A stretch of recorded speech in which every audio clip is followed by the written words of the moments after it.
Dahil last week, ay tinalakay po ni Elder Mina. Mga tatay po mga nanay. Ministering under open heaven. So, kasama po doon yung 11 na kanyang tinalakay, able to follow the lead of the Holy Ghost. Kaya ako po nabanggit kanina, bawat isa sa atin na kanyang po nananahan ng banal na spirito, at kung aware lang po tayo sa kanyang pangungusap, sa kanyang gabay, ay patuloy po natin siyang masusunod. Pero may option din mo kasi tayo minsan hindi natin sinusunod. Ginagawa natin yung gusto natin. Pero the moment po na gawin natin kung ano yung inuudyok niya, na gawin natin, katulad kanina, bago ako umalis, magdala ka ng garbage bag. Dinagdala mo ako, yung puti niya sa likod. Maliit nga lang, kasi nauna kami dito. Kaya nakita ko kung ano yung lagay, yung mga nauuna po dito, paano nila nililinis. Ito, puro, ano yan, yung bulaklak ng bonggambilya. Yan. Kaya po, nakapagwalis. So, doon may pinagtapunan ako ng basura. Simple lang. Pero okay? Diba? So, pangalawa, able to subdue the appetite of our flesh for spiritual sensitivity. Ano po ba yung mga appetite ng ating laman? Bukod sa kumain. Sabi talaga, yung talagang pagkain talaga yung nasabi O di po ba yung mahabang oras ng pagbababad sa inyong mga gadget at the same time, hindi kayo nakakapag-Bible reading, kaya yan siya mamaya sa akin. Ganun siya. Shopee ba? Shopee. Hindi po siya. So yung mga ganong klase po, appetite of the flesh po yun. Kaya minsan hindi tayo nagiging sensitive. Ano na yung sinasabi ng banal na spirito? Experience ko rin mo yan. Pagka napapasobra yung panonood ko ng sa TV or hindi na ako nagkikay-pop no? Hindi ka naman nagkikay-pop, K-drama. Hindi, K-drama. Hindi na rin. Okay? Tapos, able to enter into the reality of spiritual warfare. Yan. With demonic spirits, so deception will not enter our camp. Every day po, nasa warfare tayo. Kaya huwag niyo masyadong i-highlight ano yung ginagawa ng kaaway kumpara doon sa anong ginagawa ng Panginoon para kayo magtagumpay. At kung kayo po ba ay ginagamit yung kaparaanan ng Panginoon para mapagtagumpayan natin yung mga kahinaan o yung mga ibinubulong niya sa ating pandaraya. Yan. Marami pong fake news. So, paano po tayo nagre-react? Yan. Tapos, yung pong able to receive the right word needed to use against the enemy for us to come out victoriously in all of life situation. Kaya po namin kayo ni-encourage na magbasa ng Biblia araw-araw, daily Bible reading, taon-taon po yan, hanggang pagtanda nyo, hanggang puli na kayo ng Panginoon. Bakit po?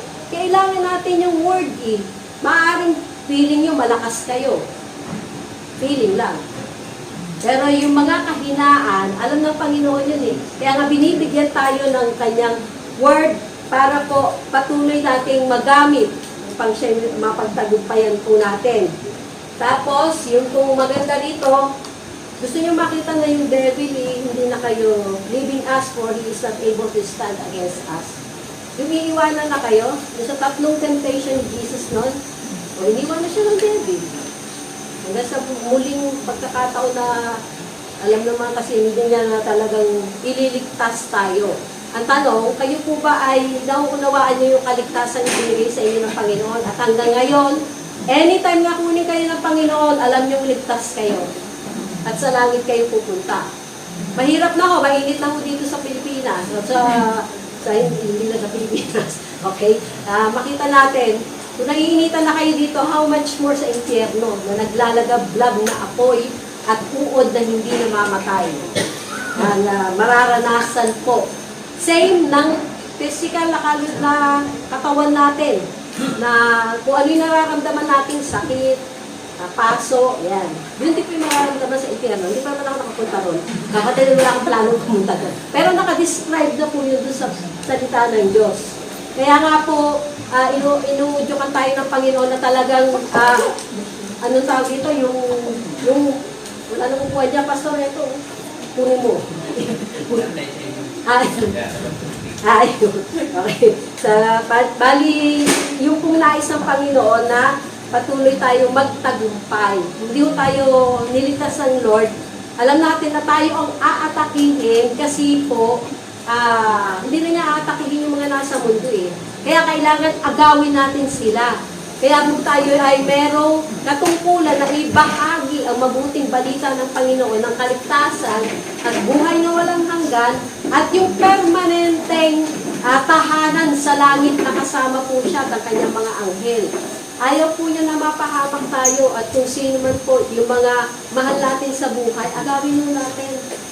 Share natin na mabuting balita at ng mga experience natin sa Panginoon at hindi lang po yung i-share, kundi patanggapin nyo at i-disciple nyo rin dahil kayo yung kasama 24 oras, mas mahabang oras po.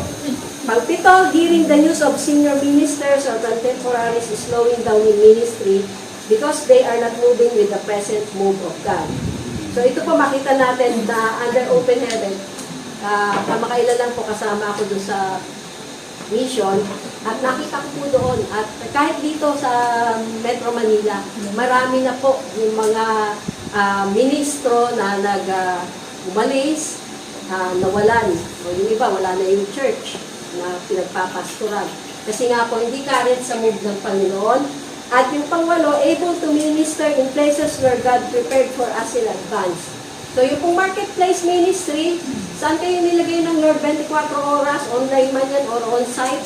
Mga kaklase nyo, mga kaibigan nyo hindi paligtas, yun po yung pinapatrabaho sa atin ng Panginoon. At yun pong be focused in preaching strong kingdom messages. Yun po yung kasama na, yun pong paghahari ng Diyos. The kingdom of this world will become the kingdom of our Lord and His redeemed ones. So kasama po yun.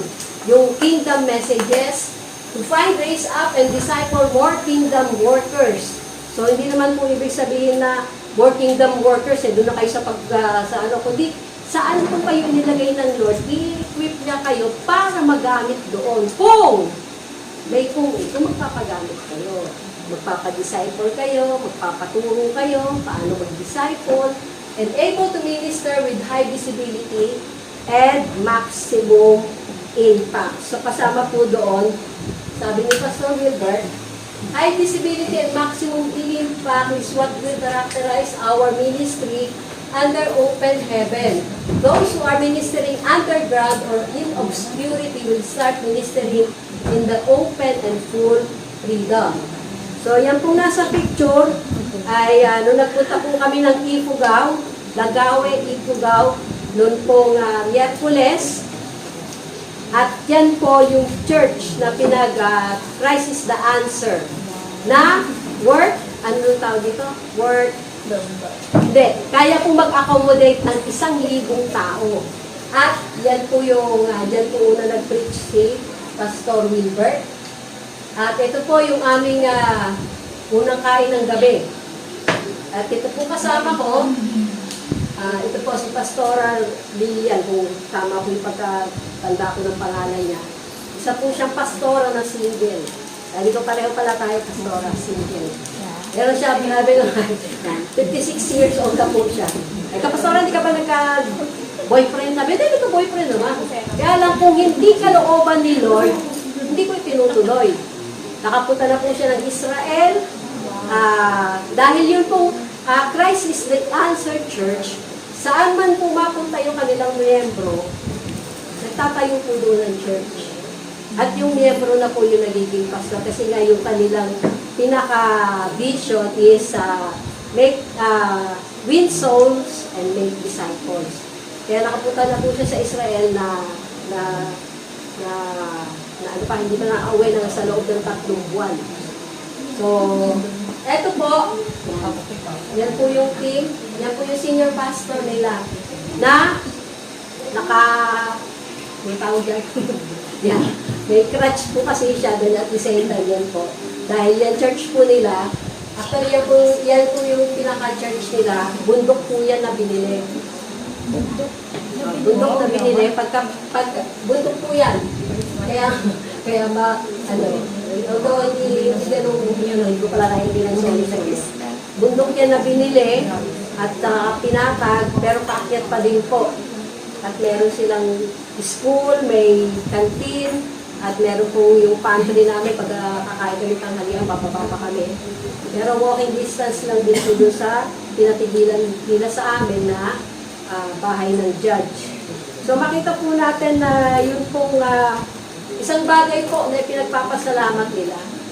Nung unang pumunta sila Pastor Wilbert dyan, ginagawa pa lang yung church at wala pa talagang kaano-ano. Hinamon po sila ni Pastor Wilbert. Mga miyembro, contractor, mga businessman, talaga may mga so naipatayo kaya nagulat rin sila Pastor Wilbert yung pagpalit yung itsura. Although hindi pa talagang tapos yan. So, isang bagay po na sabi ko, Lord, bakit mo ako pinasama dito sa mission na ito na actually, yung churches puro na puntahan namin, puro mga ipinapagawa ka lang. Yan. So, pero hindi yun po ang namin sa hingin pa atin ng Panginoon, kundi yun po, yan. Yan po pala yun. Yan po yung kabuuan. Kaya kahit po walang aircon, electric pan lang yung yun. Ayan. So, talagang high ceiling, kaya nga po kaya mag-accommodate ang 1,000 tao. At ito po yung kanilang offering box.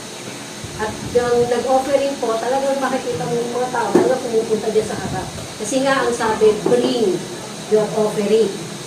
So, nagpupunta po talaga sila dyan sa lahat, sa harap. Kahit po, sila, marami. Yan.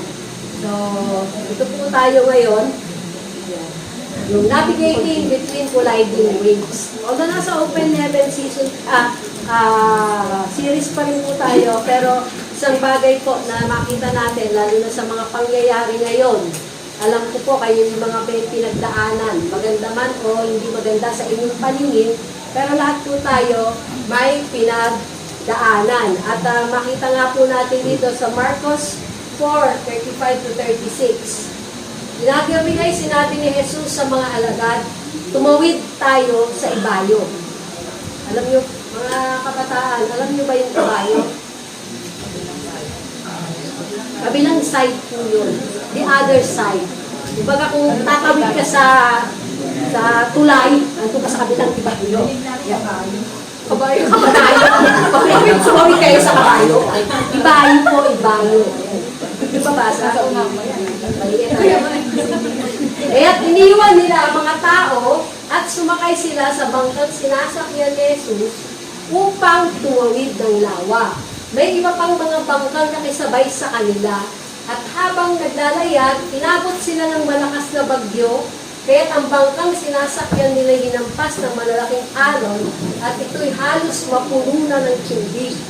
So, hindi lang mo sila solo, kundi may kasabay pa na patuloy po naglalakbay doon sa lawa. At dito po makita natin, si Jesus ay natutulog noon sa may hulihan ng bangka. Ay, nakahilig sa isang unan. Ginising siya ng mga alagad at sinabi, Guro, baliwala ba sa inyo kung mapahamak kami? Ganun magtanong, parang tayo. Lord, bakit ba ako nagkasakit? Bakit ako ganito? Bakit kami naghihirap? Pero alam mo naman kung anong dahilan, bakit kayo naghihirap? Hindi marunong mag-budget? Ayan. So, bumangon si Jesus. Hindi tayo katulad si Jesus, pakailan ko sa'yo. Natutulog ako, ginising mo ako. Kasi, marinig ni Jesus yun, masusumbatan mo talaga pag ganito nagtanong sa'yo, matutulog ka, hindi na sasabihin, paniwala ka sa'yo. Hindi man lang sinabi, Lord, pwede po pahinto mo yung mga alon at tubig para po medyo payapa yung paglalakbay natin. Hindi sumbat agad. Tayo, ganun din ba? Sa sobrang kaba, ganun na naisumbat na. Okay. So, bumangon si Jesus at sinaway ang hangin. Tigil at sinabi sa lawa, tumahimik ka! Yan. So, yung mga nagsasalita po dyan, tumahimik kayo, para nagkakarinigan po yung Hindi may ibang kwento. Yan. Yung kasi yung minsan madalas sa lalo na pag yan ang mga meeting ng BOA, nagsasalita pa yung board of directors, biglang Puro mga opinion. Yan. Kaya nagkakwento ng iba. So, tumigil nga ang hangin at tumahimik ang lawa. So, sa buhay po natin, mga kapatid, may mga season sa buhay na parang hindi lang isang alon ang humahampas sa atin. Hindi magkakasabay na alon. So, kasama po dito, problema sa pamilya. At yung problema sa pamilya, iba-ibang anggulo pa. Hindi po ba? Tapos, pressure sa ministry. Yan. Lalo na pag bigla kang pinatayo nung wala kang kaalam-alam. Yan. Karanasan ko rin mo kasi yan eh. Kaya nga minsan nung nasa mission mo kami, nagtatago rin ako eh. Ay, mga pasto ng mga taga-tagig. At least, hindi naman ako taga-tagig. So, hindi pupunta ako sa CR o kakain ako ng chocolate sa likod. Okay. So, nakita niyo po kanina, ako lang yung mag-isang babae. Bukod kay Ate Hasmin. Kaya yun po yung biyaya ng Panginoon. Yung apo ko talagang laki, oh. Ang laki ng electric fan. Yan. Dito ka sa harap ako. Okay. So, yung pong pressure sa ministry, yan, na-pressure po yung nanay niyan kagabi. Dahil ang dami kong pinagawa. Bukod sa online naman. Hindi naman okay. Tapos yung pong financial struggle. So pagka nahirapan ko si Dili, hirap din si Nico dahil kayo mag-aalaga kayo dito ulit. So, emotional battles. Yan. Ano yung mga emotional battles nyo? Siyempre magkakaiba din sa mga mag-asawa, sa mga kabataan, sa mga career woman and men. Eh, magkakaiba din yung mga emotional battles. Bakit ba wala pa akong boyfriend? Bakit wala bang nanliligaw sa akin? Pero maganda po. Hindi yung siguro yun. Masaya ko sa kanyang buhay. At yung pong mga bagay na nakita natin na bakit hindi pa sinasagot ng Lord yung aming panalangin na gusto namin lumipat ng ibang, hindi naman ibang mundo, hindi ng ibang lugar. Sabi nga po, ang Lord ang nag-prepare ng mga bagay na kinakailangan natin. Health issues. Yan. Maramihan po sa kasama ko, mga may health issues rin. Kasama na ako doon. Pero nakita ko po, kahit mga may edad na po yung mga pastor, ang lalakas sa si chichirya, mga yung bulbawan, chicharon. Maganda lang ho, yung chicharon doon, walang laman. Makapangalan. Wala pa kami suka yun. Pero araw-araw po, sabi nga ni Ate Yasmin, meron isa dyan, yung hindi nakasama. Grabe talaga yun. Bag. Kasi ilang oras naman yung biyahe namin sa Ifugao, Nagawin Ifugao, kinabukasan no, punta naman kami ng Isabela. Nakita ko nga po doon ayan, dyan yung bahay ni Maganda po pag gano'n, hindi kayo nakatingin sa cellphone nyo pagka kayo naglalakbay ng gano'n. Enjoy nyo po yung scenery. Mga bundok, may kalbo, may kalbong bundok eh. At kung pauwi nga ako kami, may grass fire pa, parting San Rafael, Bulacan. Dalawa pa yung nadaanan namin, grass fire. Pero nahabot ko nga, Lord, na-enjoy ko. Yung mga bangin, yung bangin talaga. Okay? Nakakita yung mga bangin. So, parang nasa gitna tayo na nagbabangga ang alon. Kaya po yung colliding waves kanina nakita natin. Pero magandang balita, hindi ka lulubog, tatawid ka. Amen po ba? Amen. Pakibasa nyo, hindi ako lulubog. Hindi ako lulubog. Hindi makakatawid ako. Hindi makakatawid ako. Yung mga ganyang declaration nyo po, at pinaniniwalaan nyo yan, kasi minsan dinideclare nyo lang, hindi nyo naman pinaniniwalaan.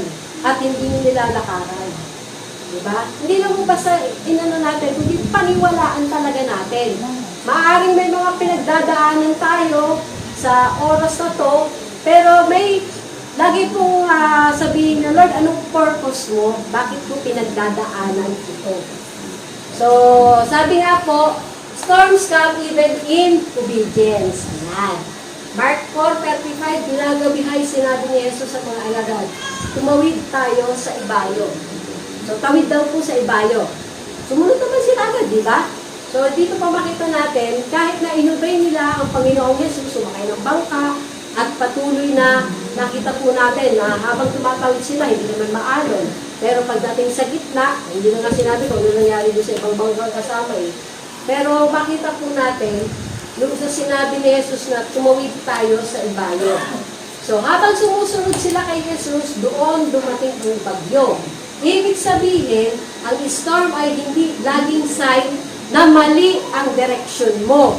Minsan, proof ito na nasa tamang path ka. Kapag may movement, may resistance. Okay, so makita po natin, kung nais ka mang ilipat ng Panginoon, huwag mo sabihin smooth sailing lang yun. Yan. May mga, minsan, Lord, bakit ako naalis sa trabaho o bakit ako umalis sa trabaho? Mga ganong klase, mga tanong mo. Pero sabi po natin, makita natin na, sabi nga po, kapag may movement ang Lord, lalo na po, yung season natin ngayon, Open Heaven Season 2026.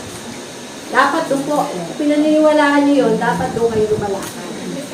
Pero, habang lumalakad kayo, may mga mararanasan kayong mga resistance na mga bagay na hindi po natin inaasahan. Ako hindi ko inaasahan na yayain ako sa Ipugao.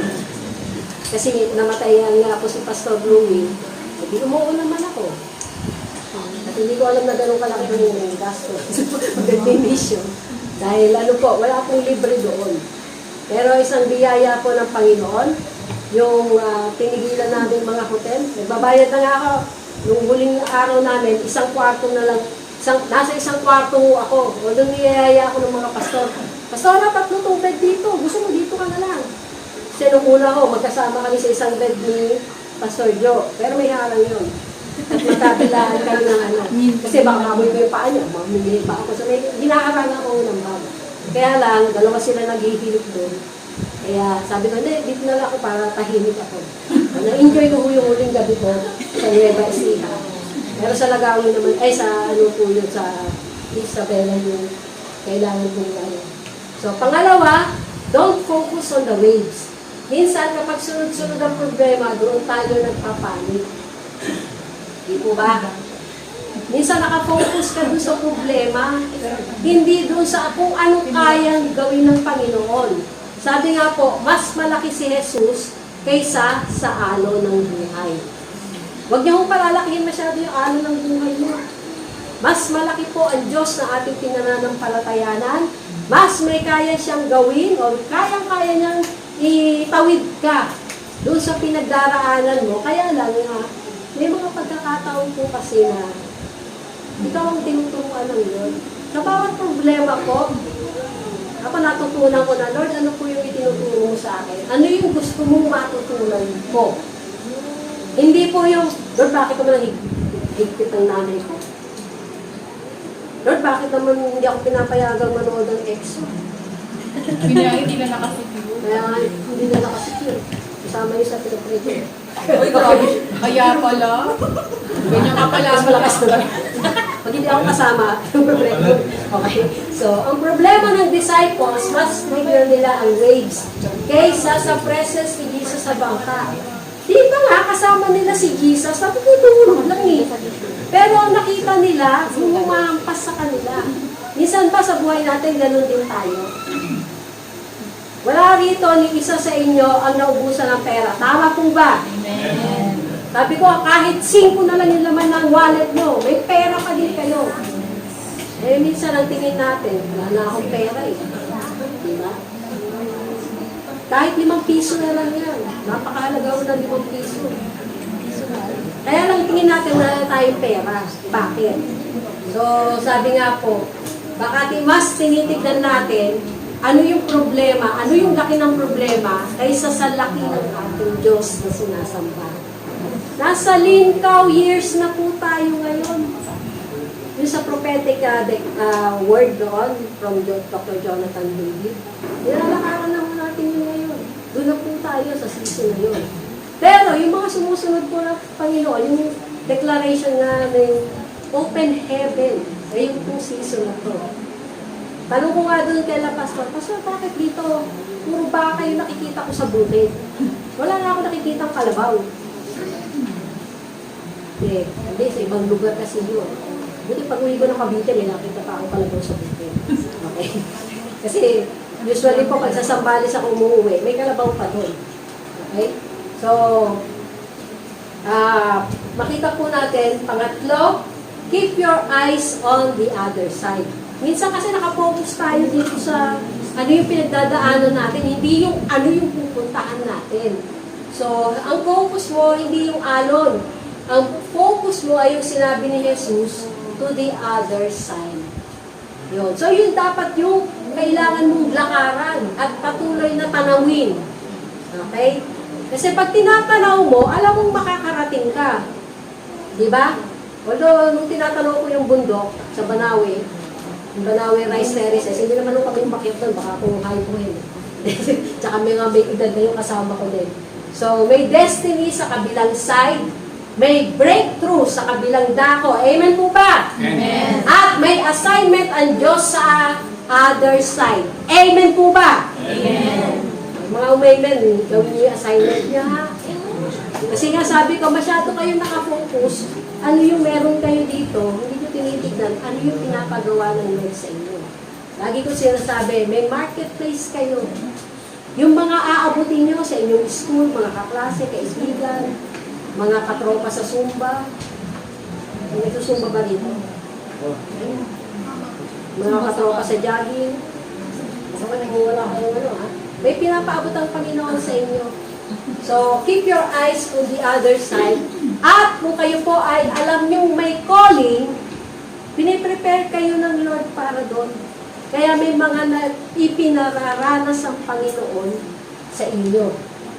So, sa bawat isa sa atin. Pang-apat, speak peace to the storm. So, bumangon si Jesus at sinaway ang hangin, tigil. At sinabi sa lawa, tumahimik ka. Tumigil nga ang hangin at tumahimik ang lawa. Nasasabihan po ba natin yung mga tinitignan natin, tinitignan ka lang? Hindi pa talaga problema. Pero yung nakikita lang natin problema, sinasaway na po ba natin? Halimbawa, yung nag-aalala ka, yung wala pa nga yung bill ng kuryente mo eh. Pero alam mo tataas dahil yung dalas ang gamit mo ng aircon. Pinag-aandaan mo na ba? Pinag-ipunan mo na ba? Sa mga may aircon. Yung walang aircon, dahil maghapon naman yung electric fan nyo, dito taas din yun. So, may mga panahon na kailangang magsalita sa storm. Especially po yung personal na struggle nyo. Yan. Yung mga personal na struggle nyo, kausapin nyo rin.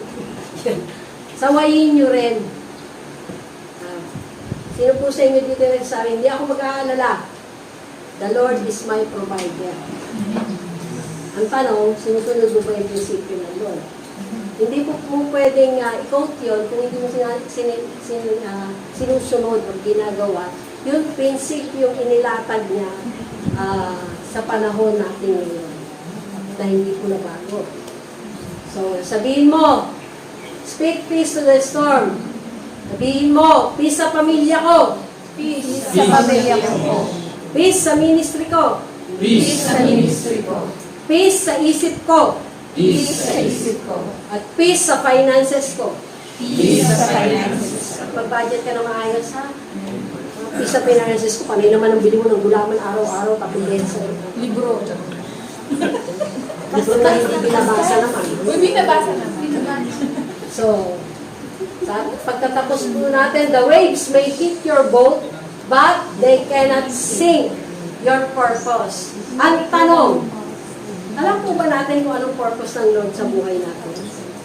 Hindi ka tinawag ng Lord para maging taga-utulan. Ano ko bibu sa inyo? Utula ka talaga kayo? May pinapagawa po specific sa atin ng Panginoon. Kaya nga po, inire-raise na ngayon yung mga bagong generation.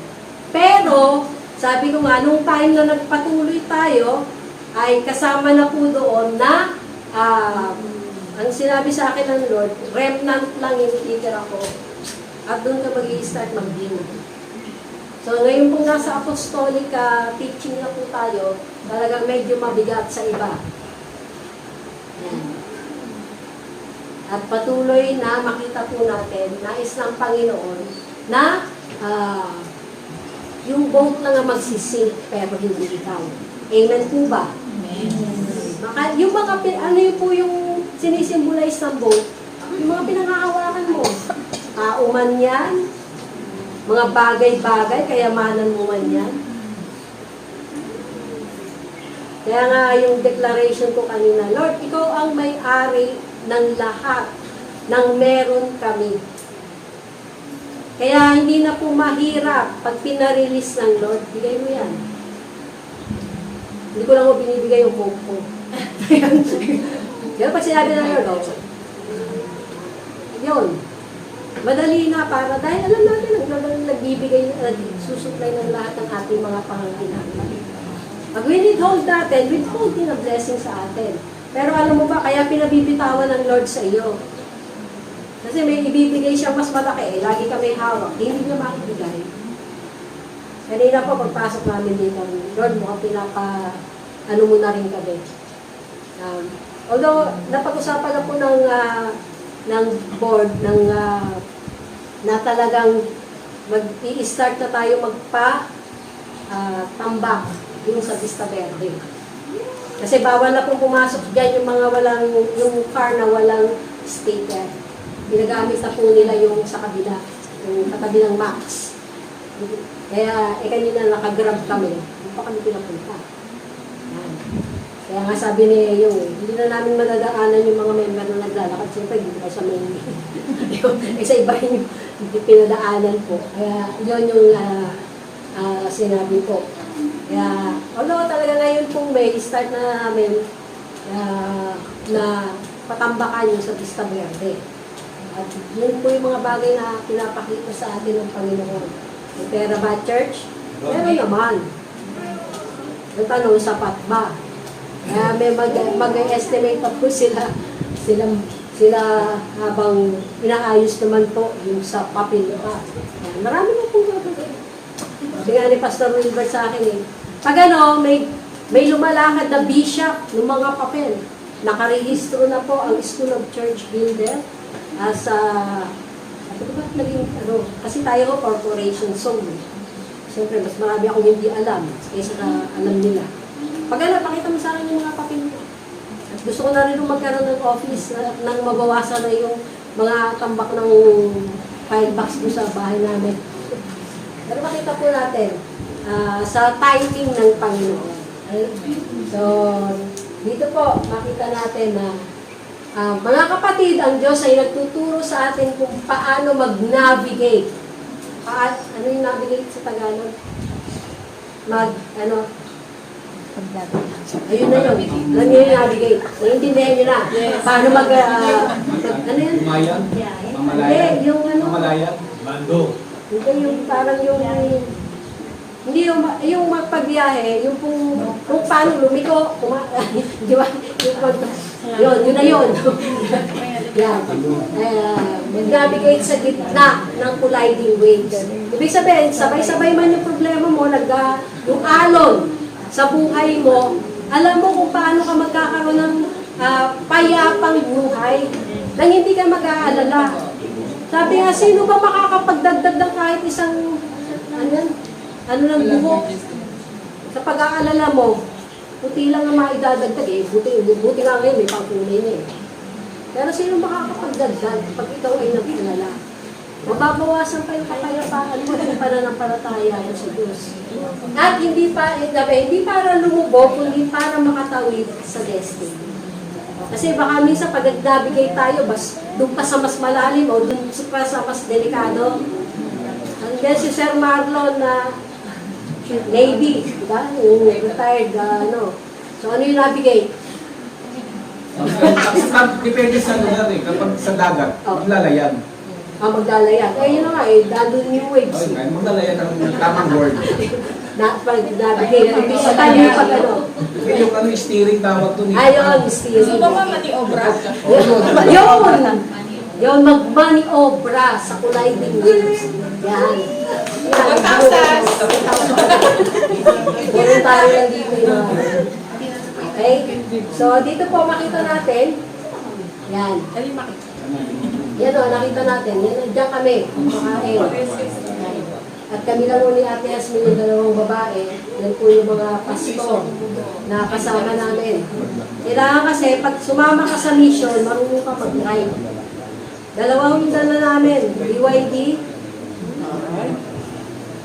Kaya nga sabi niya, pagka bibili ka ng car, BYD ka na. Kaya binibenta ko nitong si Pastor Rico ng silang kapito, ng kanyang van. Dahil gusto niya bumili. Wala negosyante po. Sabi nga Pastor Rico, negosyante. Ito, asyendero daw po, Pastor Ramon de la Cruz. Yan. Tapos,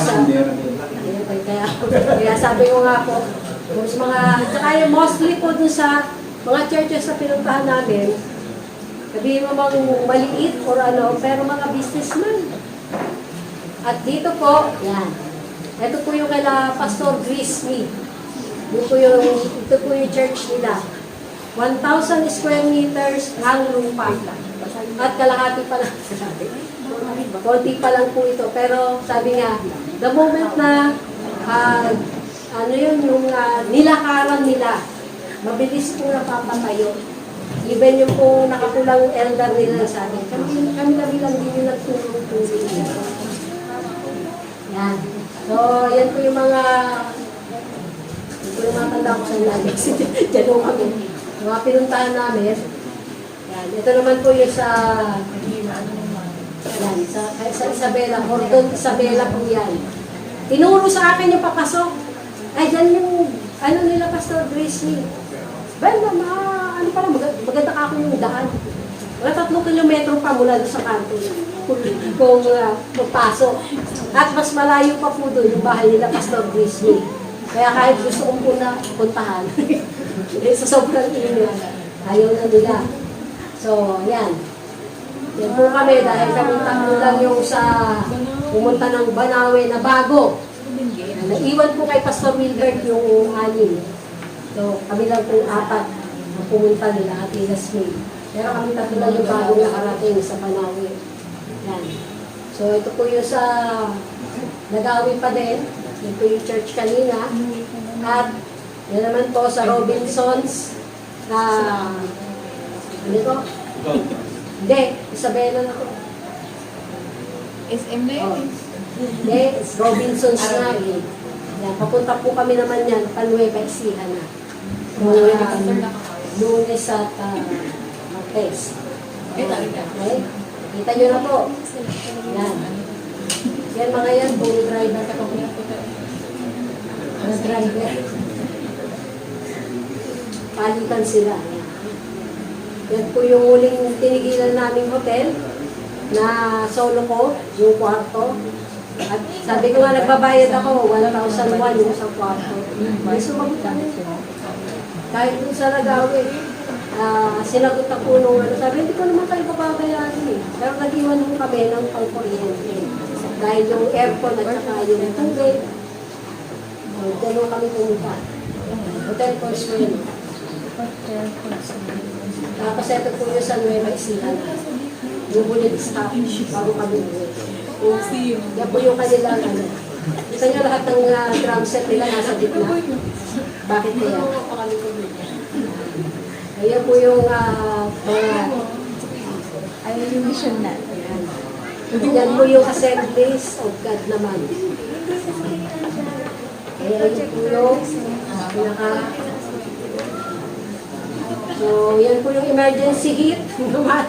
Pag maging aware po tayo, lagi kayo magbaon ng tubig at patuloy pong sumilong, lalo na po yung mga may edad para hindi po tayo makapektuhan ng sobrang init. So tayo po ay mag-prenas para sa kaloob at after po nito, yun po mga sinabihan ko na mag-handle ng mga tatay, nanay at kabataan ay patuloy po na maghanda na. Isang tanong, ano yung tinanggap nyo at ano yung kailangan nyo isagawa para po yung wave sa buhay nyo ay patuloy po hindi nyo nalakihan ng tingin. Okay po? So, tayo po'y manalangin. Heavenly Father, we acknowledge na ikaw po ang lahat na may pag-aari ng kung anumang meron kami.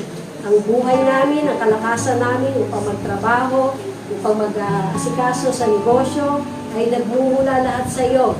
Ang mabuting kalusugan, Panginoon, kung nakikita mo na disiplinado rin po kami sa aming mga kinakain at pagsunod, Panginoon, sa oras ng pahinga. Salamat po, Panginoon, lahat ang gagaling sa iyo. Kaya ino-honor ka po namin, Panginoon, with our substance, Panginoon, dahil we acknowledge that apart from you, we can do nothing. Kaya, Panginoon, thank you for supplying all our needs, lalo na po na may tanim ang church na ito para po sa misyon. According to your riches in glory in Christ Jesus, yan po yung pangako mo, Panginoon, na kung kami ay nagkakaloob sa misyon. Every time na may mission po ang SCB, maliit na halaga man, Panginoon, nagkakaloob po kami. Kaya salamat po at patuloy mo sasawayin anumang gawa ng kaaway sa lahat ng sumusunod sa iyong prinsipyo, Panginoon, at hindi lang kung ano yung gusto nila.